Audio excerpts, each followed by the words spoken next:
Alright guys, we're back on the 250 again. We're gonna try to fix the leaking fuel line. I'll put that video up right there. I'm gonna do two versions of this. I'm gonna do a YouTube shorts, and then I'm gonna do a actual video like what I'm doing right now. So if you guys want a smaller video, I'll probably put a link into it in the description. But we are gonna be using the Dorman Ford Quick Connect replacement that you can get from ORiley's. So I've got some warm water sitting inside. So let me go grab my scissors, because you need scissors. Let me go grab them, and then grab that water, and I'll get started. So we got it sitting in warm water right now. Make sure both ends don't get in, so water doesn't get in the line. And what we're gonna do is connect that with this. Okay, so one thing I'm gonna do a little different is I'm gonna put hose clamps on just in case, because one side I cannot get in the water and get loosened up to put in. By this point I could bring a heat gun out, but I don't have one. So what I'm going to do is I'm going to take a few of these smaller ones. I should have a flathead outside, I believe, and I'm just going to wrap these around real quick, so that way that just kind of prevents any more ouch, I just hit the Mustang front bumper. This just kind of prevents any more extra leakage to come through. These things ain't on all the way too, so that's one thing I'm a little bit scared about, but these should be fine, especially for how tight they are. So one thing I did do was add extra hose clamps. That's just for safety. Right there, clip that on. Seems like everything's holding up. So I guess now time to take it for a test drive. I really wish these would have went in a little bit more, but of course they didn't. All right, so I'm hopping in it now. I'm just gonna take it up the driveway and stuff. So basically what that is gonna do is, I'm trying to find a place to put y'all. I don't know where to put y'all at. Okay, right here. So basically what that's gonna do is it's gonna put a load on the fuel line, and that's gonna tell me if we got any pressure, or like when we add that extra pressure, if we still got a leak. Right now it's looking like we're good, as far as I can tell, which is, if this holds up, I'm gonna be really, really, really happy. The good part about this, well, that's not a good part about the truck. It's got freaking towing camper pack on it, so it's freaking a bumpy ride. But the good part is, if this thing breaks, I've got a bunch of guys right down the hill that can come help me.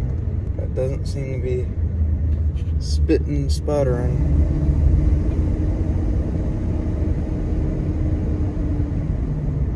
Which is a really, really good thing. But this, I'm like, didn't get my door shut all the way.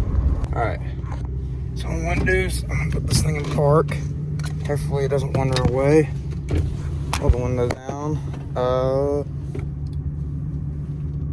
was gonna put my freaking indicators on. And I'm gonna use the camera real quick to check it.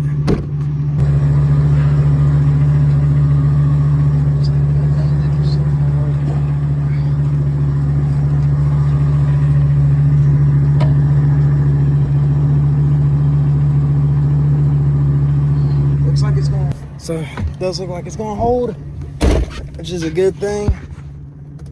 I'm gonna take it down the road.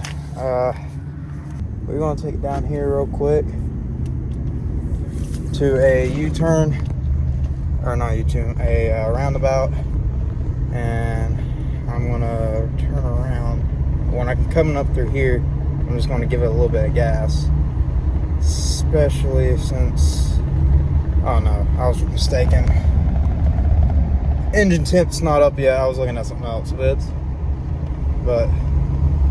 it doesn't seem like she's missing anymore. I'm not seeing a trail behind us,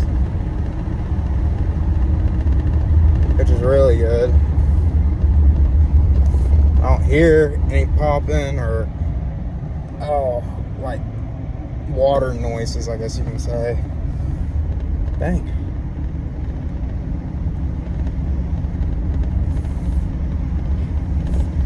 Let's see. And the reason I'm keeping this on is if something does happen, one, I've got it on film. Two, I can listen to what did happen. So we're up to about 35 now. I'm not giving it a whole bunch of oomph because I got this turn.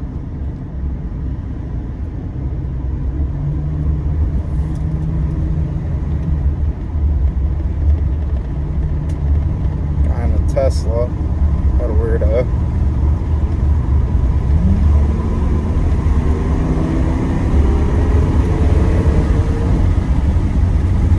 Seems like it's holding up fairly good. Don't seem sure else doing. We're going up the hill. Oh shit. So she can be a little off-roader. I'm gonna give it some hell coming up the driveway. Now if I could just see. Oh, I shook it around too some, so.